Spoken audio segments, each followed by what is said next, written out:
الحمد لله نحمده ونستعينه ونستغفره ونؤمن به ونتوكل عليه ونعوذ بالله من شرور أنفسنا ومن سيئات أعمالنا من يهده الله فلا مضل له ومن يضلله فلا هادي له ونشهد أن لا إله إلا الله وحده لا شريك له ونشهد أن محمدًا عبده ورسوله أما بعد فإن خير الحديث كتاب الله وخير الهدي هدي محمد صلى الله عليه وسلم وشر الأمور محدثاتها وكل محدثة بدعة وكل بدعة ضلالة وكل ضلالة في النار يا أيها الذين آمنوا اتقوا الله حق تقاته ولا تموتن إلا وأنتم مسلمون يا أيها الناس اتقوا ربكم الذي خلقكم من نفس واحدة وخلق منها زوجها وبث منهما رجالا كثيرا ونساء واتقوا الله الذي تساءلون به والأرحام إن الله كان عليكم رقيبا يا أيها الذين آمنوا اتقوا الله وقولوا قولا سديدا يصلح لكم أعمالكم ويغفر لكم ذنوبكم ومن يطع الله ورسوله فقد فاز فوزا عظيما أعوذ بالله السميع العليم من الشيطان الرجيم من همزه ونفخه ونفثه بسم الله الرحمن الرحيم أفلا يتدبرون القرآن أم على قلوب أقفالها وقال النبي صلى الله عليه وسلم خيركم من تعلم القرآن وعلمه اللهم صل على محمد وعلى آل محمد كما صليت على إبراهيم وعلى آل إبراهيم إنك حميد مجيد اللهم بارك على محمد وعلى آل محمد كما باركت على إبراهيم وعلى آل إبراهيم إنك حميد مجيد رب اشرح لي صدري ويسر لي أمري واحلل عقدة من لساني يفقه قولي رب زدني علما اللهم انفعنا بما علمتنا وعلمنا ما ينفعنا وزدنا علما سبحانك لا علم لنا إلا ما علمتنا إنك أنت العليم الحكيم سورہ محمد کی آیت نمبر 24 میں نے آپ کے سامنے تلاوت کی ہے 26ویں پارہ سے۔ شعبان المعظم کا مہینہ اپنے اختتام کی طرف رواں دواں ہے۔ کچھ ہی دنوں کے بعد برکتوں، رحمتوں، سعادتوں والا ماہ مقدس ہم پر سایہ فگن ہونے والا ہے۔ اللہ تعالیٰ شعبان المعظم کے بقیہ دنوں کو بھی ہمارے لیے خیر کا سبب بنائے اور آنے والے ماہ مقدس کی برکتیں، سعادتیں، نعمتیں ہم سب کو نصیب فرمائے انشاءاللہ۔ یہ آنے والا مہینہ رمضان کا مہینہ دراصل قرآن کا مہینہ ہے کہ لوگ کثرت کے ساتھ اس مہینے میں قرآن کا اہتمام کرتے ہیں، تلاوت کرنے کے لیے، سمجھنے کے لیے، پڑھنے کے لیے، سننے کے لیے۔ پڑھانے والا پڑھاتا ہے، سننے والے پیچھے قیام کی حالت میں سنتے ہیں، یا انفرادی طور پر بھی لوگ قرآن کی تلاوت کرتے ہیں، اور کوشش ہوتی ہے ہم سب کی کہ ہم اس میں زیادہ سے زیادہ اپنے لیے نعمتیں، نیکیاں اور رحمتیں اکٹھی کر لیں۔ قرآن کریم صرف پڑھنا انسان کا مقصد نہ ہو، بلکہ اسے سمجھنا اس سے زیادہ مقدم رکھتا ہو۔ قرآن کو سمجھنا زیادہ انسان کے لیے فائدہ مند ہوتا ہے بنسبت پڑھنے کے۔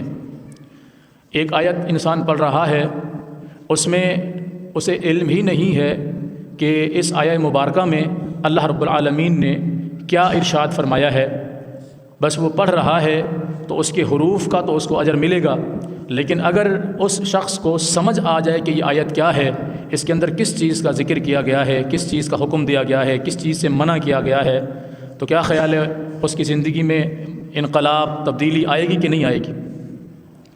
جب وہ قرآن کا ترجمہ پڑھے گا، اس کو سمجھے گا، تو لامحالہ اس کے سامنے بات کھل کر واضح ہو جائے گی کہ یہاں اللہ مومنوں سے مخاطب ہے، یہاں مشرکوں سے مخاطب ہے، یہاں منافقین سے مخاطب ہے، یہاں اہل جنت سے مخاطب ہے، یہاں اہل جہنم سے مخاطب ہے۔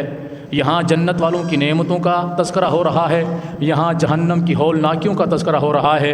لا محالہ اس کے رونگٹے کھڑے ہو جائیں گے، وہ سمجھنے والا ہوگا اور پھر وہ اس پر عمل پیرا ہونے والا ہوگا۔ قرآن کریم جس انسان کو سمجھ آ جائے، آپ دیکھتے ہیں سوشل میڈیا کا دور ہے، کوئی یعنی دور کی بات نہیں ہے، جو شخص بھی تھوڑی بہت سمجھ بوجھ رکھتا ہے وہ عرب کے کسی بھی قاری کی تلاوت کو سن کر دیکھ لے، عرب کے کسی بھی قاری کی تلاوت کو سن کر دیکھ لے، اسے اندازہ ہو جائے گا کہ قرآن ایسے پڑھتے ہیں اور قرآن پڑھتے وقت کیفیت کیا ہوتی ہے۔ اہل عرب عربی زبان کے ماہر ہیں، ان کی پیدائشی زبان مادری زبان عربی ہے اور قرآن کریم بھی عربی زبان میں نازل ہوا ہے، تو انہیں محسوس ہوتا ہے کہ ہم کیا پڑھ رہے ہیں۔ وہ جو پڑھتے پڑھتے بعض دفعہ ان کے اوپر ایک رقت طاری ہو جاتی ہے، ایک خوف اور خشیت کا ماحول ان کے اوپر بن جاتا ہے، حتیٰ کہ وہ چند آیات کو بھی مسلسل تسلسل کے ساتھ نہیں پڑھ پاتے، رک جاتے ہیں یا ایک ہی آیت کو بار بار دہرا رہے ہوتے ہیں۔ اس کی وجہ یہ ہوتی ہے کہ انہیں وہ بات سمجھ آ رہی ہوتی ہے کہ یہاں کس چیز کا تذکرہ ہو رہا ہے، اور کبھی پڑھتے پڑھتے ان کی ہچکیاں لگ جاتی ہیں، رونا شروع کر دیتے ہیں، چیخیں نکل جاتی ہیں ان کی۔ ہم جیسے ان پڑھ جاہل سمجھتے ہیں کہ دیکھو یہ ڈرامے کر رہے ہیں قرآن کے ساتھ، قرآن پڑھتے ہوئے بھلا کون روتا ہے؟ قرآن پڑھتے ہوئے بھلا یہ کون سا طریقہ ہے قرآن پڑھنے کا؟ قرآن بھی پڑھ رہے ہیں اور پھر میمز بنی ہوئی ہیں اس پر، بہت سارے ایسے لوگوں کی جن کو قرآن کے قاف کا بھی نہیں پتہ، ایک حرف کا بھی جن کو نہیں پتہ، وہ مذاق بناتے ہیں اہل قرآن کے لیے کہ دیکھو یہ قرآن پڑھ رہے ہیں، آنسو جاری ہیں، چیخ رہے ہیں، تھر تھرا رہے ہیں، کانپ رہے ہیں، ہچکیاں لگی ہوئی ہیں، یہ کون سا قرآن کو پڑھنے کا انداز ہے؟ وہ بندہ مذاق اڑا رہا ہے جسے قرآن کا ایک حرف بھی نہیں پتہ۔ نبی علیہ الصلوۃ والسلام کے متعلق آتا ہے، آپ نے کچھ صورتوں کا نام لیا، سورۃ الغاشیہ ہے، سورۃ الواقعہ ہے، سورہ الحاقہ ہے، فرمایا کہ مجھے ان صورتوں نے بوڑھا کر دیا ہے، بوڑھا کر دیا۔ ان صورتوں کے اندر اللہ نے ایسے ایسے واقعات اور قیامت کی ہولناکیوں کا، سختیوں کا، بد اعمال لوگوں کی بد اعمالیوں کا، ان کی سزاؤں کا تذکرہ کیا ہے کہ اللہ کے رسول صلی اللہ علیہ وسلم فرما رہے ہیں مجھے ان صورتوں نے بوڑھا کر دیا، یعنی ان کی تلاوت مجھ پر ایسی خشیت طاری کر دیتی کہ رسول اللہ صلی اللہ علیہ وسلم فرماتے ہیں کہ مجھے ان صورتوں نے بوڑھا کر دیا۔ آپ صلی اللہ علیہ وسلم قرآن کی تلاوت فرماتے، اللہ اکبر کبیرہ، کیسا سما ہوتا ہوگا کہ جب قرآن جبرائیل لے کر رسول اللہ صلی اللہ علیہ وسلم کے پاس تشریف لاتے ہوں گے اور رسول کائنات صلی اللہ علیہ وسلم کی زبان اطہر سے قرآن کے الفاظ جاری ہوتے ہوں گے، میرے رب کی عزت کی قسم، کائنات کی سب سے خوبصورت آواز میرے پیغمبر کی، کائنات کے سب سے بہترین قرآن پڑھنے والے میرے پیغمبر صلی اللہ علیہ وسلم، اور کائنات کے عظیم ترین لوگ وہ جنہوں نے رسول اللہ صلی اللہ علیہ وسلم کی زبان مبارک سے قرآن کریم کی تلاوت کو سنا۔ کتنے خوش نصیب وہ۔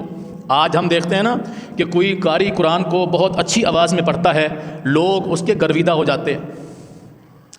ہمارے پاکستان کے بہت سارے قراء کرام ہیں، وہ قرآن پڑھتے ہیں، ایسا بہترین قرآن پڑھتے ہیں کہ عرب ممالک کے اندر وہ جب تراویح پڑھا رہے ہوتے ہیں تو عربیوں کی گاڑیاں رک جاتی ہیں ان کی آواز کو سننے کے لیے۔ قاری فرق مہتاب ہیں، مظفر گڑھ کے سرائیکی ہیں، شارجہ کے اندر وہ جو شارجہ کے بادشاہ کی اپنی ذاتی بنائی ہوئی محل کی مسجد ہے، اس مسجد کے وہ امام ہیں۔ ترقی کرتے کرتے اللہ نے ان کو وہاں پہنچایا۔ واللہ بخدا آپ قاری فرق مہتاب لکھیے گا، آپ ان کی تلاوت سنیے گا، ایسی رقت امیز تلاوت کہ آپ سوچ ہی نہیں سکیں گے کہ یہ عربی ہے یا کوئی اجمی قرآن پڑھ رہا ہے۔ لوگ دور دور تک اپنی گاڑیاں روک کے قرآن کریم کی تلاوت سنتے ہیں اور روتے ہیں کہ کیسا عجیب قرآن پڑھا جا رہا ہے۔ یہ تو ایک اجمی قرآن کو اس انداز میں پڑھ رہا ہے، بھلا جب صاحب قرآن کی تلاوت کرتے ہوں گے اس وقت دنیا کا کیا سما ہوتا ہوگا۔ اور پھر اس پیغمبر صلی اللہ علیہ وسلم کے امتیوں میں سے بعض صحابہ کرام قرآن کریم کی تلاوت یوں فرماتے کہ جانور جو ہے فرشتوں کو دیکھ کے بدک جاتے، یعنی وہ صحابی قرآن کی تلاوت کر رہے ہوتے، اللہ رب العالمین فرشتوں کو نازل فرماتے کہ جاؤ قرآن سنو، جاؤ قرآن سنو۔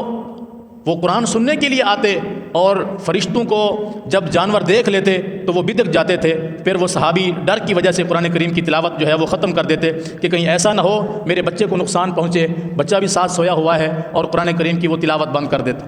ایسا بہترین قرآن رسول اللہ صلی اللہ علیہ وسلم کے ایک صحابی ہیں، قرآن کریم کی تلاوت کر رہے ہیں، ساتھ ان کا بیٹا لیٹا ہوا ہے، ان کا بیٹا ساتھ لیٹا ہوا ہے، وہ تلاوت کر رہے ہیں، اور تلاوت کون سی کر رہے ہیں؟ سورۃ الکہف کی تلاوت کر رہے ہیں۔ کبھی آپ سورۃ الکہف کی تلاوت کیجئے گا، جمعہ والے دن اس کی تلاوت کا اہتمام کیا کریں۔ اللہ رب العالمین 2 جمعوں کے درمیان انسان کے لیے روشنی کا بندوبست فرما دیتے ہیں، یعنی اس کے لیے ہدایت کا راستہ کھل جاتا ہے جو باقاعدگی سے جمعہ والے دن سورہ کہف کی تلاوت کرتا ہے۔ یہ صحابی رسول سورہ کہف کی تلاوت کر رہے ہیں رات کو، اور ساتھ ہی ان کا گھوڑا بندھا ہوا ہے۔ تلاوت کرتے کرتے یہ اس قدر تلاوت کے اندر مشغول ہو گئے کہ ان کا گھوڑا بتکنے لگا، تو ان کو خوف محسوس ہوا کہ گھوڑا کیوں بتک رہا ہے، گھوڑا کیوں بتک رہا ہے۔ انہوں نے جلدی جلدی تلاوت بند کر دی، اور بچہ ساتھ سویا ہوا تھا تو اس کو اٹھا کے اور سائڈ پہ کر دیا کہ جانور بتک رہا ہے، کہیں ایسا نہ ہو کہ یہ بچے کے اوپر چڑھ جائے، نقصان پہنچائے۔ صبح نبی علیہ الصلوۃ والسلام کے پاس تشریف لائے، کہنے لگے اللہ کے رسول صلی اللہ علیہ وسلم میں رات قرآن کی تلاوت کر رہا تھا تو میرا گھوڑا بتکنے لگ گیا۔ نبی علیہ الصلوۃ والسلام نے فرمایا کہ اگر تم قرآن کی تلاوت کو جاری رکھتے، وہ جو آسمان سے فرشتے تمہاری تلاوت کو سننے کے لیے آ رہے تھے وہ مسلسل آتے رہتے حتیٰ کہ لوگ ان فرشتوں کو دیکھ لیتے۔ یوں قرآن پڑھیے۔ اللہ اکبر۔ حضرت ابی بن کعب رضی اللہ تعالیٰ عنہ کو نبی علیہ الصلوۃ والسلام نے فرمایا ابی مجھے قرآن کی تلاوت سناؤ۔ وہ کہنے لگے اللہ کے رسول صلی اللہ علیہ وسلم بھلا میری مجال، میں آپ کے سامنے تلاوت کروں جبکہ آپ پر قرآن نازل ہوا۔ نبی علیہ الصلوۃ والسلام نے فرمایا ابی اللہ نے مجھے حکم دیا ہے، اے اللہ کے رسول صلی اللہ علیہ وسلم کبھی قرآن کی تلاوت سننی ہو نا تو اپنے صحابہ میں سے ابی بن کعب سے تلاوت سن کے دیکھیے۔ کتنے خوش نصیب صحابی، کتنے عظیم المرتبہ صحابی، کیسا وہ قرآن پڑھتے ہوں گے کہ اللہ کے رسول صلی اللہ علیہ وسلم کو حکم دیا جا رہا ہے کہ اب آپ نے کبھی قرآن کی تلاوت سننی ہو تو اپنے صحابی ابی بن کعب سے تلاوت سنیے گا۔ یعنی وہ بڑا خوبصورت قرآن پڑھتے ہیں، اور ابی بن کعب نے نبی علیہ الصلوۃ والسلام کو قرآن کریم کی تلاوت سنانا شروع کی۔ سورہ آل عمران کی، سورہ نساء کی تلاوت شروع کی۔ قرآن کریم کی ایک آیت پر پہنچے کہ کب بھلا وہ کیسا دن ہوگا جس دن ہم تمام لوگوں کو جمع کریں گے، اور اس دن ہم آپ لوگوں کو بھی جمع کریں گے، بھلا وہ کیسا مقام ہوگا جب پوری دنیا اللہ کے سامنے جمع ہو رہی ہوگی۔ نبی علیہ السلام نے فرمایا ابی بس رک جاؤ، اس سے آگے مجھ سے نہیں سنا جائے گا۔ یعنی اتنی خیشیت نبی علیہ الصلوۃ والسلام پر طاری ہو گئی سورہ نساء کی آیات کو سن کر۔ اور قرآن کریم کی صورتوں کے متعلق آپ کیا فرما رہے ہیں کہ ان صورتوں نے مجھے بوڑھا کر دیا۔ آج ہم بھی قرآن پڑھتے ہیں، ہمیں سورۃ فاتحہ بھی پڑھ جائے نا پتہ نہیں ہوتا کہ ہم نے پڑھا کیا ہے اس کے اندر، ہمارا کوئی شوق ہی نہیں ہے، کوئی محبت ہی نہیں ہے قرآن سے، بس یعلمون تعلمون ہوتا ہے۔ رمضان المبارک کے اندر کاریوں کی بکنگ ہوتی ہے، کاریوں کی بکنگ ہوتی ہے جی 6 دن کے لیے آپ نے ہمارے پاس تراویح پڑھانی ہے اور 6 دن میں قرآن ختم کر دینا ہے۔ کوئی کہتا ہے جی ہم نے 5 دن کی تراویح کا اہتمام کیا ہے، جو تاجر حضرات 5 دن تراویح پڑھنا چاہتے ہیں وہ فلاں جگہ پر آ جائیے گا، مانا 5 دن تراویح پڑھ لو، قرآن ختم کر لو، اس کے بعد پورے 25 دن اپنی تجارت کرو، کوئی ٹینشن نہیں۔ وہ یہ سمجھتے ہیں اللہ کے بندے کہ ہم لوگوں نے 5 دن تراویح پڑھ لی، بس قرآن بھی مکمل سن لیا اور تراویح بھی مکمل پڑھ لی، آئندہ 25 دن ہمیں نہ قرآن سننے کی ضرورت ہے نہ تراویح پڑھنے کی ضرورت ہے۔ حالانکہ رمضان کو قرآن اور قیام کے ساتھ جمع کیا گیا ہے۔ نبی علیہ السلام نے فرمایا من صام رمضانا ایمانا واحتسابا غفر له ما تقدم من ذنبه، جو رمضان کا روزہ رکھے اس حال میں کہ اللہ پر ایمان رکھتا ہو اور ثواب کی نیت سے اس روزہ رکھے اور اس کے احکامات کو پورا کرے، گویا کہ اللہ اس کے سارے گناہ معاف کر دیتا ہے۔ اسی طرح آپ نے قیام کے متعلق فرمایا من قام رمضانا ایمانا واحتسابا غفر له ما تقدم من ذنبه، جو رمضان کی راتوں میں قیام کرے۔ ہم تو 5 دن میں جان چھڑا لیتے ہیں نا کہ 5 روزہ تراویح، 6 روزہ تراویح، 7 روزہ تراویح، بس اس کے بعد پھر پورا رمضان چھٹی، حق ادا ہو گیا رمضان کا۔ ہم نے اس کو سیزن بنا لیا کمانے کا۔ پڑھانے والوں نے بھی، ان کی بھی بکنگ ہوتی ہے جی میں پہلے 5 دن فلاں جگہ پر پڑھاؤں گا، یہ میرا ریٹ ہوگا، اگلے 5 دن میری فلاں جگہ پر بکنگ ہے، ہاں میرا ریٹ ہوگا، اس کے بعد والے 5 دن وہاں ہیں، وہاں میرا یہ ریٹ ہوگا۔ شبینے پڑھائے جاتے ہیں، مذاق اڑایا جاتا ہے قرآن کا۔ مجھے بتائیے ایک شخص 1.5 گھنٹے میں 5 پارے قرآن کی تلاوت کر رہا ہے، اگر 6 روزہ تراویح ہے تو 5 پارے ایک دن میں پڑھے جائیں گے، اور اگر 5 روزہ تراویح ہے تو 6 پارے ایک رات میں پڑھے جائیں گے۔ وہ اتنی سپیڈ کے اندر پڑھا جاتا ہے قرآن کہ اللہ کی پناہ، پڑھنے والے کو علم نہیں ہوتا میں کیا پڑھ رہا ہوں، پیچھے کھڑے ہوئے سننے والوں کو بھی علم نہیں ہوتا قرآن کیا پڑھا جا رہا ہے۔ بس وہ فرض پورا کرنا کہ ہم نے قرآن بھی سن لیا۔ کئی ہمارے دوست ہیں، تاجر ہیں، مختلف چیزوں کا کاروبار کرتے ہیں، تو ان سے کبھی ملاقات ہوتی ہے رمضانوں میں، تو ان سے جب بات کی وہ کہتے ہیں نہیں جی قاری صاحب ہم نے پڑھ لیا، وہ فلاں جگہ پر 6 روزہ تراویح کا اہتمام تھا تو اللہ کا شکر ہے ہم نے ادا کر لیا۔ یعنی آپ باقی 24 دن چھٹی، بالکل ٹینشن فری، اب کمانے کے دن ہیں، ہم نے قرآن کا حق ادا کر دیا۔ اللہ اکبر کبیرہ۔ آپ کبھی اللہ تعالیٰ آپ لوگوں کو لے جائے حرمین کی بابرکتوں جگہوں پر، آپ وہاں قاریوں سے قرآن سنیں۔ تو غالباً کویت کا ایک واقعہ ہے کہ مسجد کے اندر امام صاحب نے آنا تھا، رمضان شروع ہونا تھا، گورنمنٹ کی طرف سے مساجد میں ائمہ کو مقرر کیا جاتا ہے کہ آپ نے فلاں فلاں مسجد میں قیام اللیل کرانا ہے، تو وہاں جو گورنمنٹ کی طرف سے امام نے آنا تھا وہ لیٹ ہو گیا۔ لوگوں نے انتظار کیا، بالآخر ایک نوجوان پاکستانی تھا تو اس نے کہا میں حافظ ہوں قرآن کا، تو اگر جب تک وہ نہیں آتا ہم انتظار کرنے کی بجائے قرآن شروع کر دیتے ہیں، تراویح شروع کر دیتے ہیں۔ اس نے قرآن پڑھنا شروع کر دیا۔ ابھی وہ پہلی رکعتوں میں ہی تھا کہ وہ گورنمنٹ کا بھیجا ہوا قاری بھی پہنچ گیا۔ اس نے اس سے قرآن سنا پہلی 2 رکعتوں میں۔ جب اس نے قرآن سن لیا، سلام پھیرا، تو اس نے کہا گورنمنٹ کے قاری نے، وہ گورنمنٹ کا قاری اس وجہ سے گورنمنٹ کا قاری نہیں تھا کہ جو ہے نا وہ اس کو جو ہے وہ عربی تھا تو اس وجہ سے نہیں، وہ قرآن کا قاری تھا، ہماری طرح جاہل قاری نہیں تھا۔ اس نے کہا او ظالم، تمہیں کس نے کہا قرآن کے ساتھ ایسا ظلم کرو؟ تم نے قرآن کو جس انداز میں پڑھا تم نے قرآن کے ساتھ ظلم کیا۔ کیا قرآن ایسے پڑھا جاتا ہے؟ تمہیں آج تک کسی نے نہیں بتایا قرآن کی تلاوت کیسے کرتے ہیں۔ تم لوگ ظالم ترین لوگ ہو کہ تم نے قرآن کا حلیہ بگاڑ دیا، تم لوگوں نے قرآن کے ساتھ زیادتی کی، ظلم کیا تم نے قرآن کے ساتھ۔ تمہیں پتہ ہی نہیں ہے کہاں رکنا ہے، کہاں سے پڑھنا ہے، کیسے پڑھنا ہے، وقف کہاں پر کرنا ہے، غنہ کہاں پر کرنا ہے، لفظ کو کھینچنا کہاں پر ہے، لفظ کو باریک کہاں پر پڑھنا ہے، موٹا لفظ کیسے پڑھنا ہے، اس کی ادائیگی کیسے کرنی ہے۔ تم لوگوں نے قرآن کے ساتھ ظلم کیا، اور تمہیں یہ ظلم کرنے کی اجازت کس نے دی؟ جو اہل عرب ہیں ان کو پتہ ہے قرآن کی ادائیگی، قرآن کا تلفظ، قرآن کی قرات کیسے کی جاتی ہے۔ ہم لوگ صرف ان کی نقلیں اتار سکتے ہیں۔ کسی کو آپ سنیں کہ وہ عبد الرحمن سدیس کی طرز میں پڑھے گا، کوئی اب شیخ سعود شریم کی آواز میں پڑھے گا، کوئی ماہر بن حمد المویکلی کی آواز میں پڑھے گا، کوئی یاسر دوسری کی آواز میں پڑھے گا، کوئی بدر ترکی کی آواز میں پڑھے گا، کوئی بندر بن بلیلہ کی آواز میں پڑھے گا، کوئی کسی کی آواز میں پڑھے گا قرآن، لیکن وہ صرف اس کی طرز، اس کی نقل کر سکے گا۔ قرآن کے لہجے کو، اس کے تلفظ کو وہ اس طرح ادا نہیں کر سکتا جب تک وہ قرآن کے لیے محنت نہ کرے، اور جب وہ محنت کرنا شروع ہو جائے گا اس وقت وہ قرآن کو سمجھنے والا بھی بنے گا۔ ہم لوگوں نے تو بس یہ دیکھا ہے کہ ہمارے پاس ایسی مسجد میں قرآن کریم کی تلاوت کرنے والا آنا چاہیے جو ہمیں حرمین کی یاد تازہ کر دے، بس ہمارا اتنا شوق ہوتا ہے کہ ہم نے فلاں مسجد میں قرآن پڑھا، تراویح پڑھی ہم نے، قاری صاحب وہ کیا خوبصورت قرآن پڑھتا ہے، یقین جانے ایسے محسوس ہوتا کہ جیسے ہم حرم میں کھڑے ہوئے ہوں۔ اللہ اس کی آواز میں مزید برکت پیدا فرمائے۔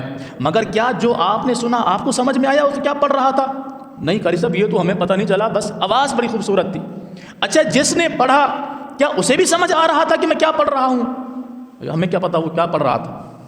یعنی پڑھنے والے کو بھی علم نہیں ہے میں کیا پڑھ رہا ہوں، سننے والے کو بھی علم نہیں ہے میں کیا سن رہا ہوں۔ اسی وجہ سے تو ہمارے اندر کوئی تبدیلی نہیں آتی، ہماری زندگی جوں کی توں گزر رہی ہے، جیسے گزر رہی تھی ویسے ہی گزر رہی ہے۔ جو قرآن کو سمجھنے والا ہوگا، پڑھنے والا ہوگا، اسے حلال و حرام کے بارے میں علم ہوگا، جائز و ناجائز کے بارے میں علم ہوگا، اللہ کی توحید اور شرک کے بارے میں اسے جو ہے فرق معلوم ہوگا، بدعت اور جو ہے سنت کے بارے میں اسے فرق معلوم ہوگا، اللہ اور اس کے رسول کے احکامات کی اہمیت کے بارے میں اسے علم ہوگا، جو سمجھے گا۔ جو نہیں سمجھے گا بس وہ صرف لفاظی طور پہ قرآن کو پڑھتا رہے گا تو وہ صرف تلاوت کر رہا ہے، قرآن نہیں پڑھ رہا۔ یہ جو میں نے آپ کے سامنے آیت تلاوت کی سورہ محمد صلی اللہ علیہ وسلم سے، آیت نمبر 24، اللہ تعالیٰ ارشاد فرماتے ہیں افلا یتدبرون القرآن، یہ لوگ قرآن کو کیوں نہیں سمجھتے؟ یہ لوگ قرآن کو کیوں نہیں سمجھتے؟ ام علی قلوب اقفالها، کیا ان کے دل کے اوپر تالا لگا ہوا ہے؟ کیسا سوال اللہ سوال کر رہا ہے، کوئی عام بندہ بندے سے نہیں پوچھ رہا، اللہ اپنی مخلوق سے پوچھ رہا ہے افلا یتدبرون القرآن، یہ قرآن کو کیوں نہیں سمجھتے، غور و فکر کیوں نہیں کرتے، یہ اس کو سمجھنے کی کوشش کیوں نہیں کرتے؟ میں نے کئی مرتبہ آپ لوگوں کو مثال دی ہے کہ اگر ہم میں سے آج جیسے غربت کا دور ہے، ہر بندہ غربت کی چکی میں پس رہا ہے، اگر کوئی میسج آ جائے، کوئی میسج آ جائے اور اس میں کچھ نمبر لکھے ہوئے ہوں، مطلب ہے کوئی 2500 4500 اس طرح کا کوئی نمبر لکھے ہوئے ہوں، تو ہم فوراً بھاگتے ہیں، یار یہ دیکھو یہ میسج آیا ہوا ہے، کہیں سے کوئی میرے لیے پیسے تو نہیں آئے ہوئے۔ غربت کا یہ حال ہے نا، کیونکہ وہ ہمیں انگلش پڑھنی نہیں آ رہی، جس کو آتی ہے وہ تو سمجھ جاتا ہے کمپنی کا میسج ہے، یہ کیا میسج ہے۔ بعض فراڈ بھی چل رہے ہیں کہ جی بے نظیر کے پیسے آپ کے اتنے نکل آئے ہیں، آپ فلاں نمبر پہ رابطہ کریں آپ کے پیسے مل جائیں گے، یہ بھی فراڈ چل رہا ہے۔ مگر ہم کیوں بھاگے، کیوں گئے کسی کے پاس میسج دکھانے کے لیے کہ اگر وہ ہمارے مطلب کی چیز ہے تو ہم اس پر کارروائی کریں، آگے بڑھیں، نہ چھوڑ دیں، ایسے ہے کہ نہیں؟ کیا کبھی ہم نے قرآن کریم کو اٹھا کر بھی کسی بندے کے پاس گئے ہوں کہ حضرت مجھے قرآن کریم کی اس ایک آیت کا مطلب بتا دیں؟ کبھی ایسا کیا ہو؟ کیا خیال؟ کوئی ایک آیت ہم نے کسی عالم سے پوچھی ہو کہ ہمیں اس آیت کا معنی مفہوم بتا دیں، وہ میسج جس میں چند روپے لکھے ہوئے تھے وہ فراڈ والا بھی تھا، تو ہم نے اس کی تحقیق کی کہ اگر ہمارے کام کا ہے تو ہم اس پہ آگے بڑھیں، نہیں ہے کام کا تو اس سے بچ جائیں، ایسے ہے نا۔ تو کبھی قرآن جو اللہ نے میسج بھیجا، جو اللہ نے پیغام بھیجا، جو انسان کی زندگی کو تبدیل کرنے کے لیے، اس میں رحمتیں اور برکتیں بھرنے کے لیے کتاب آئی، میسج آیا، کیا کبھی ہم نے خود بھی اس میسج کو پڑھنے کی کوشش کی؟ یا ہم عربی نہیں جانتے، ہمیں سمجھ میں نہیں آ رہا، تو کسی ایسے بندے کے پاس گئے ہوں جس کو عربی کی شدھ بدھ ہو تھوڑی بہت، اس سے جا کر پوچھا ہو کہ مجھے قرآن کی اس سورت کا معنی بتا دے، قرآن کی اس آیت کا معنی بتا دے۔ میں نے آج نماز کے اندر ایک آیت سنی، مجھے بہت اس پر تعجب ہوا، بس وہ آیت کے کچھ الفاظ مجھے یاد ہیں، آپ مجھے اس کا معنی مفہوم بتا دیں، قسم کھا کر بتائیں میں اور آپ کبھی ہم اس جد و جہد میں کسی کے پاس قرآن کی کوئی ایک آیت سمجھنے کے لیے گئے ہو؟ کوئی ایک آیت؟ اول تو ہمیں پڑھنا نہیں آتا قرآن، اول تو ہمیں پڑھنا ہی نہیں آتا، کیونکہ بس وہ جب چھوٹے تھے بچپن میں حافظ صاحب نے پڑھا دیا تھا، یا محلے کی کسی معلمہ نے، حافظہ نے، مائی نے قرآن پڑھا دیا تھا، وہ جیسے ٹوٹے پھوٹے الفاظ ہمیں آتے تھے بس وہی۔ اس کے بعد ہم نے کوئی کوشش نہیں کی قرآن کریم کی کسی صورت کو، کسی آیت کی تلفظ، اس کے حروف کی ادائیگی کو بہتر کرنے کی ہم نے کوئی کوشش نہیں کی۔ اول تو ہماری یہ حالت ہے نا کہ جیسے پڑھ لیا بس اسی انداز میں ٹوٹے پھوٹے الفاظ جب کبھی موقع ملتا ہے ہم تلاوت کر لیتے۔ ہم نے آج تک کوشش نہیں کی کہ میں نے بچپن میں قرآن ایسے پڑھا تھا، قاری صاحب آپ مجھ سے قرآن سن لیں، اگر میری کہیں پر کوئی غلطی ہے الفاظ کی تو آپ اس کی درستگی کر دیں۔ کہیں آپ میں سے کوئی بندہ کسی بھی مسجد میں کسی قاری صاحب کے پاس، کسی عالم صاحب کے پاس قرآن کے الفاظ درست کرنے کے لیے گیا ہو تو ہاتھ کھڑا کریں کہ ہاں میں نے کوشش کی کہ یہ میرے الفاظ قرآن کے سنیے اور اس میں کوئی کمی بیشی ہے تو اس کی اصلاح کر دیجئے۔ اس مجمع میں اگر کسی شخص نے کسی ایک قاری صاحب کے پاس جا کر، کسی بھی جگہ پر کسی ایک قاری صاحب کے پاس جا کر اپنے قرآن کریم کی کسی ایک آیت کی تصحیح کرائی ہو، اس کو سنایا ہو کہ اس میں کوئی غلطی ہے تو اس کو آپ درست کر دیجئے، قسم کھا کر بتائیے آپ میں سے کوئی کیا ہو؟ کیوں نہیں جاتے؟ ضرورت نہیں، ضرورت نہیں ہے ہمیں، ہمارے مقصد کی کتاب تھوڑی ہے یہ قرآن، ہمارے مقصد کے لیے تھوڑی اترا ہے، اس کا ہم سے کیا تعلق، ہمارا اس سے کیا تعلق؟ اور میں نے تھوڑی دیر پہلے مثال دی کیونکہ ایسا میسج آ جائے تو وہ ہم بھاگتے ہیں۔ یہ پہلے وقتوں میں جب یہ ڈیجیٹل زمانہ نہیں تھا، خط آیا کرتے تھے، خط، کوئی کہیں سے چٹھی بھیجتا تھا، ہمیں ڈاکیا چٹھی پہنچا کر جاتا تھا، فلاں کے نام کا خط آیا ہے، وہ پورے محلے کو جمع کرتا تھا، وہ میرے فلاں رشتہ دار نے میرے لیے خط بھیجا ہے۔ پھر وہ محلے میں اس بندے کو ڈھونڈتے تھے جو اس خط کو صحیح طریقے سے پڑھ سکتا تھا، تو گویا کہ وہ اس محلے کا سردار ہوتا تھا کہ یار جو بھی خط پڑھوانا ہے نا اس سے پڑھوائیے، بھلے وہ اپنی طرف سے بھی کچھ پڑھتا، کیونکہ ان پڑھ لوگ تھے، کسی کو پڑھنا تو آتا نہیں تھا، پڑھنے والا جو پڑھ کے سنا دیتا وہ خوش ہو جاتے کہ فلاں بندے نے ہماری تعریف کی، یا ہمیں یہ سلام بھیجا، یا ہمارے لیے خیر خبری بھیجی۔ ایسا تھا کہ نہیں؟ ہم نے قرآن کے ساتھ اس خط جتنا بھی سلوک نہیں کیا، اس خط جتنا بھی ہم نے لحاظ نہیں رکھا قرآن کا، اس خط جتنی بھی اہمیت ہم نے قرآن کو نہیں دی، اس ایک میسج جتنی بھی اہمیت ہم نے اللہ کے قرآن کو نہیں دی، کہ وہ خط پھر بھی 10 لوگ مل کے سن لیتے تھے، پڑھنے والے کو ڈھونڈتے تھے کہ پڑھنے والا پڑھ کر بتائے۔ ہم نے قرآن کے ساتھ یہ ظلم کیا کہ ہم نے اتنی ہمت نہیں کی کہ اس قرآن کی کسی آیت کو ہم کسی سے سمجھنے والے بنے، ہم نے خود یہ جرت نہیں کی کہ اس قرآن کی تلاوت کے الفاظ کو ہم سیدھا کر سکے، ہماری ادائیگی بہتر ہو سکے۔ ہم نے قرآن کے ساتھ جو ظلم کیا اس کی آج ہمیں سزا مل رہی ہے۔ وقال الرسول یا ربی ان قوم اتخذوا هذا القرآن مہجورا۔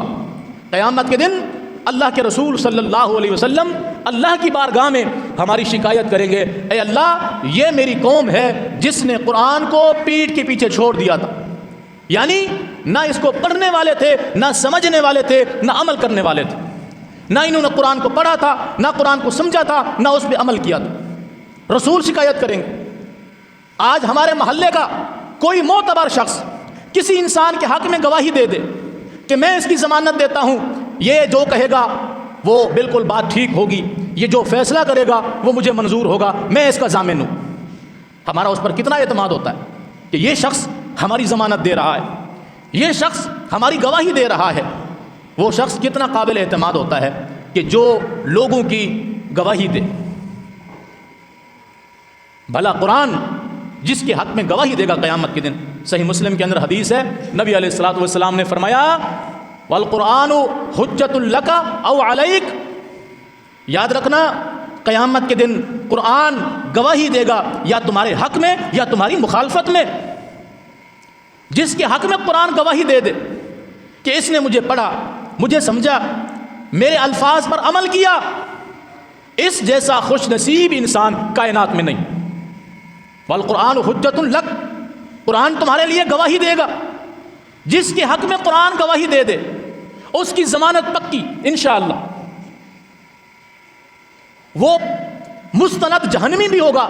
قرآن اس کے حق میں گواہی دے دے کہ اس نے مجھے پڑھا، رات کو میں نے اس کو سونے نہیں دیا، اس نے میری تلاوت کی خاطر اپنی نیند قربان کی، اس نے مجھے وقت دیا، میرے الفاظ کو سمجھا، اس نے میرے مطابق زندگی گزاری، اللہ اس کے حق میں میری شفاعت کو قبول فرما۔ اللہ کے رسول صلی اللہ علیہ وسلم فرماتے ہیں اللہ قرآن کی شفاعت کو قبول فرمائے گا۔ جس شخص کے حق میں قرآن کی شفاعت قبول ہو گئی، رب کعبہ کی قسم اس جیسا خوش نصیب انسان کوئی نہیں۔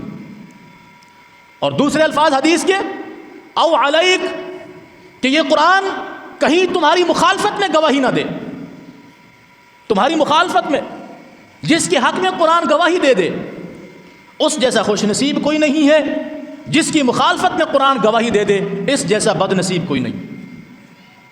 کہ قیامت کے دن قرآن کہے اس نے میرا مذاق اڑایا، کیونکہ جب ہم ایسے پڑھیں گے یعلمون تعلمون کچھ بھی سمجھ میں نہیں آئے گا، تو قرآن کا مذاق ہے کہ نہیں؟ پڑھنا کچھ تھا، پڑھ کچھ رہے ہیں، ہمیں پتہ ہی نہیں ہے، پڑھ رہے ہیں تو سمجھ نہیں رہے، سمجھ رہے ہیں تو عمل نہیں کر رہے، تو ایسے شخص کے متعلق قرآن اس کی مخالفت میں گواہی دے گا۔ جس کی مخالفت میں قرآن گواہی دے دے اس کو کائنات کی کوئی طاقت نہیں بچا سکتا، جس کے حق میں گواہی دے دے اس جیسا خوش نصیب کوئی نہیں۔ تو غور و فکر کا مقام ہے میرے لیے بھی، آپ کے لیے بھی، کہ ہم نے قرآن کے ساتھ کیا تعلق رکھا، ہم نے قرآن کو کتنا سمجھا، ہم نے قرآن کے ساتھ کتنی دوستی لگائی، کون سی صورت ہمیں اچھی لگتی ہے۔ نبی علیہ الصلوۃ والسلام کے متعلق نبی علیہ السلام کے پاس ایک صحابی کی شکایت کی گئی کہ یہ شخص ہمیں نماز پڑھاتا ہے، قرآن کریم کی تلاوت کرتا ہے، جہاں کہیں سے قرآن پڑھتا ہے پڑھنے کے بعد آخر میں قل هو اللہ احد یہ صورت لازمی پڑھتا ہے۔ قرآن پڑھا رہا ہے ہمیں نماز میں، مغرب ہے، عشاء ہے، فجر ہے، جہاں سے مرضی قرآن کی تلاوت کرتا ہے، دونوں رکعتوں میں جہاں سے مرضی تلاوت کرتا ہے، تلاوت کرنے کے بعد رکوع سے پہلے یہ قل هو اللہ احد لازمی پڑھتا ہے۔ ہمیں سمجھ نہیں آتی اس بندے کی کہ جہاں سے پڑھ لیا پڑھ کے رکوع کرو، پھر یہ قل هو اللہ احد کو لازمی پڑھتا ہے۔ نبی علیہ الصلوۃ والسلام نے اس سے پوچھا کہ تم ایسا کرتے ہو؟ کہا جی اللہ کے رسول صلی اللہ علیہ وسلم میں ایسا کرتا ہوں۔ فرمایا کیوں ایسا کرتے ہو؟ یعنی ہر رکعت میں جہاں سے بھی تم تلاوت کرتے ہو آخر میں قل هو اللہ احد کیوں پڑھتے ہو؟ کہنے لگے اللہ کے رسول صلی اللہ علیہ وسلم، اللہ کی قسم جس کے ہاتھ میں میری جان ہے، مجھے اس سورت سے محبت ہی اتنی ہے کہ اگر میرا بس چلے تو میں صرف اسی کی تلاوت کروں۔ مجھے سورت اخلاص سے، قل هو اللہ سے محبت اتنی ہے کہ میں اس کو چھوڑے بنا، اس کو پڑھے بنا نہیں رہ سکتا۔ نبی علیہ السلام نے فرمایا اس کی محبت تمہیں ضمانت دے گی، یعنی تمہیں کامیاب کر دے گی۔ یعنی آپ نے اس کو منع نہیں کیا کہ نہیں وہ جو تمہاری قوم شکایت کر رہی ہے ویسے کر لیا کرو۔ کیا کہا اس نے؟ مجھے اس سورت سے محبت اتنی اللہ کے رسول، میں اس کو نہیں چھوڑ سکتا۔ جنگ غالباً ذات الرقاع کا موقع ہے، نبی علیہ السلام واپسی پر آ رہے ہیں، تو آپ صلی اللہ علیہ وسلم نے فرمایا کہ رات کو کون ہے جو پہرا دے گا؟ خدشہ ہے کہ دشمنوں میں سے کوئی دشمن ہمارا پیچھا کر رہا ہے، کون ہے جو رات کو پہرا دے گا؟ دو صحابی، ایک انصاری اور ایک مہاجر، یہ دونوں کھڑے ہو گئے۔ کہا اللہ کے رسول صلی اللہ علیہ وسلم ہم پہرا دیں گے، آپ لوگ آرام کریں۔ آرام کرنے لگ گئے۔ جب یہ دو پہرا دے رہے تھے، ان میں سے ایک نے کہا کہ یار ایسا کرو، دینا تو پہرا ہے نا، دشمن کی خبر رکھنی ہے، تو دونوں جاگے، اس سے بہتر ہے کہ تم سو جاؤ میں جاگتا ہوں۔ مہاجر صحابی سو گئے، انصاری صحابی کھڑے ہوئے۔ پہرا دیتے دیتے دل میں خیال آیا کہ یار ایسے بھی تو جاگنا ہی ہے نا، مقصد دشمن پر نظر رکھنا ہے، تو کیوں نہ میں نماز شروع کر دوں اور قرآن پڑھنا شروع کر دوں۔ اللہ اکبر۔ ہمارے ہاں تو جو پہرے دار ہوتے ہیں نا، اللہ کا شکر ہے کہ رات کو سارے سو جاتے ہیں، پہرے دار کو نیند سب سے پہلے آ جاتی ہے، ایسا ہے کہ نہیں؟ اور اگر سی سی ٹی وی کیمرہ لگا ہوا ہے گیٹ کے اوپر تو وہ کوشش کرتا ہے کسی کونے کھانچے میں جا کے چھپ کے بیٹھ جاتا ہے کہ تھوڑی دیر آرام بھی کر لوں اور صبح ڈیوٹی بھی پوری ہو جائے گی، ایسا ہے نا؟ یہ اللہ کے رسول کے صحابی ہیں، انصاری صحابی، یہ پہرا دے رہے ہیں، پہرا دیتے دیتے سوچ رہے ہیں کہ جب جاگنا ہی ہے تو فضول میں جاگنے کا کیا مقصد، کیوں نہ میں قرآن کی تلاوت کر لوں۔ اللہ اکبر کا نماز شروع کی اور سورہ کاف کی تلاوت شروع کر دی۔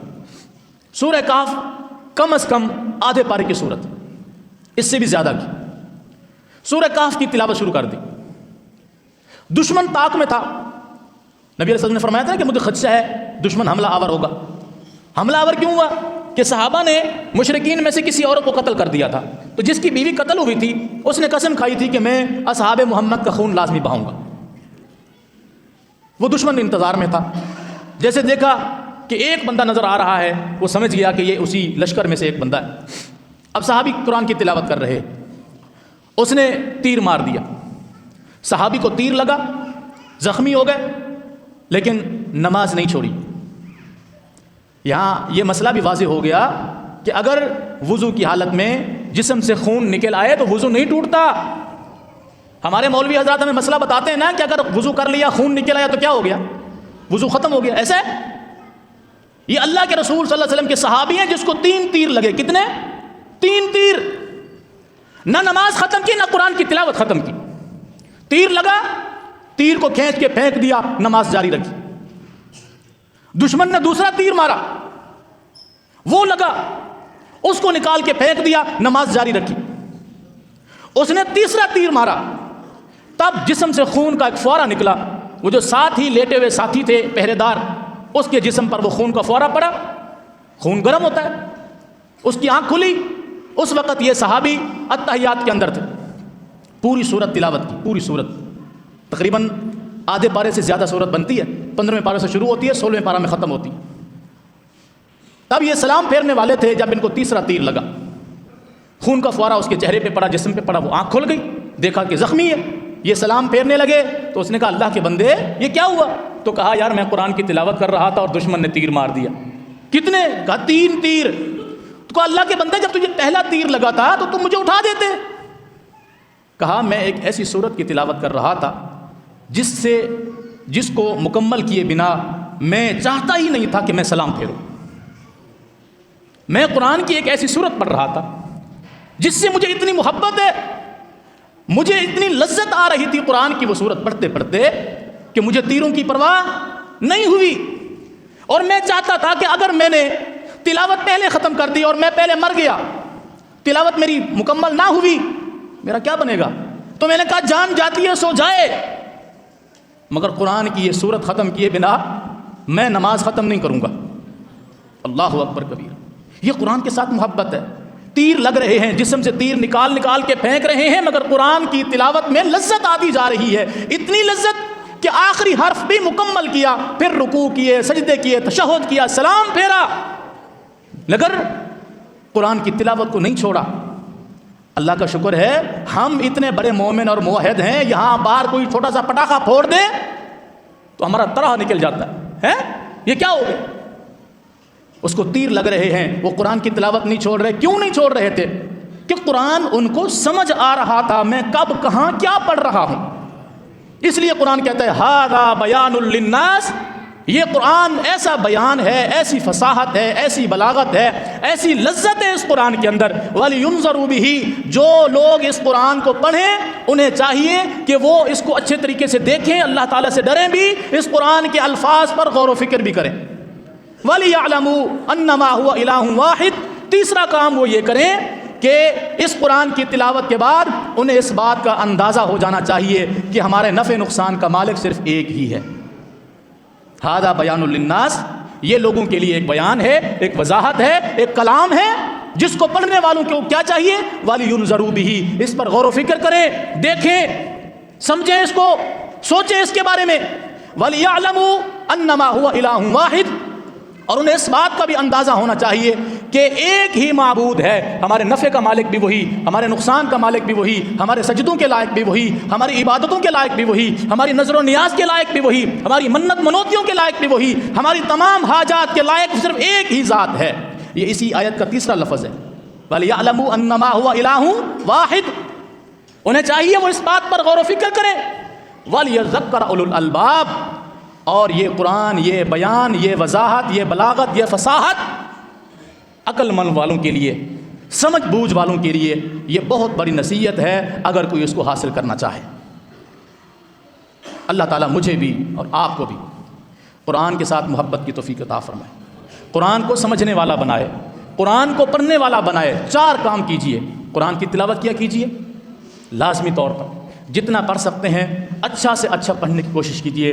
آپ کو پڑھنا نہیں آ رہا، کسی قاری صاحب کے پاس چلے جائیے، ان سے کہیے کہ مجھے قرآن کریم کے الفاظ ٹھیک کروا دیں۔ انشاءاللہ کوئی قاری صاحب کسی بھی مسجد کا آپ کو انکار نہیں کرے گا کہ ہاں ابھی آپ کی اتنی بڑی عمر ہوگی ہے، میں ابھی آپ کو قرآن ٹھیک کرواؤں۔ شرم نہ کیجئے اس معاملے میں کہ میں اس عمر میں جا کر قرآن کے الفاظ ٹھیک کروں۔ مجھے بتائیے جب نبی علیہ السلام کے صحابہ مسلمان ہوئے ان کی عمریں کتنی تھیں؟ سیدنا ابو بکر صدیق رضی اللہ تعالی عنہ کی والد محترم سیدنا ابو قحافہ رضی اللہ تعالی عنہ جب مسلمان ہوئے، داڑھی سفید ہو چکی تھی، سر کے بال سفید ہو چکے تھے، سہارا دے کر حضور کا تک لایا گیا، اتنے بوڑھے ہو چکے تھے، اب اسلام کے اندر داخل ہوئے۔ تو کیا اس وقت دین نہیں سیکھا؟ سیکھا دین کو۔ تو دین سیکھنے کی کوئی عمر نہیں ہے کہ میں اب اتنا ہو گیا ہوں، میں بھلا کیا سیکھوں جا کر قرآن کو، میں دعا سیکھوں، میں حدیث سیکھوں، میں قرآن سیکھوں، مجھے شرم آئے گی۔ میرے بھائیوں، قرآن سیکھنے میں شرم نہیں آنی چاہیے، دین سیکھنے میں شرم نہیں آنی چاہیے۔ آپ کو کوئی دعا نہیں آتی وہ سیکھیے، قرآن کی کوئی صورت نہیں آتی وہ سیکھیے، کوئی آیت آپ کو سمجھ نہیں آ رہی وہ سیکھیے۔ اگر قیامت کے دن اللہ تعالیٰ نے پوچھ لیا کہ میرے دین کے بارے میں آپ کیا جانتے تھے، مجھے بتائیے، میرے اور آپ کے پاس کوئی جواب ہوگا؟ نہیں جواب ہوگا۔ تو قرآن سیکھیے، اس کو پڑھنے کی کوشش کیجیے۔ ایک ایک حرف پہ جب اللہ تعالیٰ 10 نیکیاں عطا فرماتا ہے، فری آف کاسٹ، کچھ بھی نہیں لیتا، کہتا ہے ایک حرف پڑھو، الف لام میم ایک جملہ ہے، اس کے اندر 3 حرف ہیں، الف لام اور میم۔ یہ الف لام میم جو شخص پڑھتا ہے اللہ اس کو 30 نیکیاں عطا فرماتا ہے۔ گھاٹے کا سودا ہے ایک لفظ پڑھنے پر جس کے اندر 3 حرف ہیں، 30 نیکیاں انسان کو مل رہی ہیں، محنت بھی نہیں ہے۔ تو پھر بھی اگر ہماری توجہ اس کی طرف نہ ہو تو ہم جیسا بھی کوئی بد نصیب ہے۔ کیا قیامت کے دن قرآن ہماری مخالفت میں گواہی نہیں دے گا؟ ہم نے جو قرآن کے ساتھ رویہ اختیار کیا ہوا ہے، ہم نے جو قرآن کے ساتھ سلوک کیا ہوا ہے، کیا قرآن قیامت کے دن ہماری مخالفت میں گواہی نہیں دے گا؟ یقیناً دے گا۔ یہ اللہ کے رسول صلی اللہ علیہ وسلم کا فیصلہ ہے۔ کائنات ساری تباہ و برباد ہو سکتی ہے، اللہ کے رسول صلی اللہ علیہ وسلم کی زبان مبارک سے نکلا ہوا جملہ غلط نہیں ہو سکتا۔ آپ نے فرما دیا کہ قرآن تمہارے حق میں گواہی دے گا یا تمہاری مخالفت میں، تو جس نے پڑھا ہوگا سمجھا ہوگا اس کے حق میں گواہی دے گا، جس نے نہیں پڑھا ہوگا نہ سمجھا ہوگا نہ کوشش کی ہوگی اس کی مخالفت میں گواہی دے گا، اور یقیناً دے گا۔ تو ہمارے پلے کیا رہے گا؟ اس لیے کوشش کیجئے جس عمر میں آپ پہنچ چکے ہیں قرآن کریم کی تلاوت سیکھیے. آگے برکتوں والا رحمتوں والا مہینہ آ رہا ہے جہاں نفل کا ثواب بھی فرض کے برابر اللہ عطا فرماتا ہے. نفل کا ثواب بھی، نفلی کام اس کا ثواب بھی اللہ فرضوں کے برابر عطا فرماتا ہے، اور فرضوں کا ثواب 70 سے زیادہ گنا بڑھا دیا جاتا ہے. اس ماہ مبارک کے اندر جو قرآن والا مہینہ ہے، جو برکتوں والا مہینہ ہے، رحمتوں والا مہینہ ہے، کم از کم اس سے پہلے ہم کچھ ٹوٹے پھوٹے الفاظ یاد کر لیں، ان کو درست کر لیں، تاکہ اس برکت والے مہینے میں ہماری عادت بن جائے اور ہم پڑھنے والے بن جائیں. کیا خیال ہے؟ کوشش کریں گے میرے سارے بھائی کہ نہیں ہیں؟ انشاءاللہ جتنا جہاں پڑھ سکتے ہیں، جتنا پڑھ سکتے ہیں پڑھیے، پھر اس کی رحمتیں دیکھیے، اس کی برکتیں دیکھیے، اس کی نیکیاں دیکھیے، اپنی زندگی پر اس کا اجر دیکھیے، اس کا اثر دیکھیے. اقول قولی ھذا واستغفر اللہ لی ولکم ولسائر المسلمین وما توفیقی الا باللہ.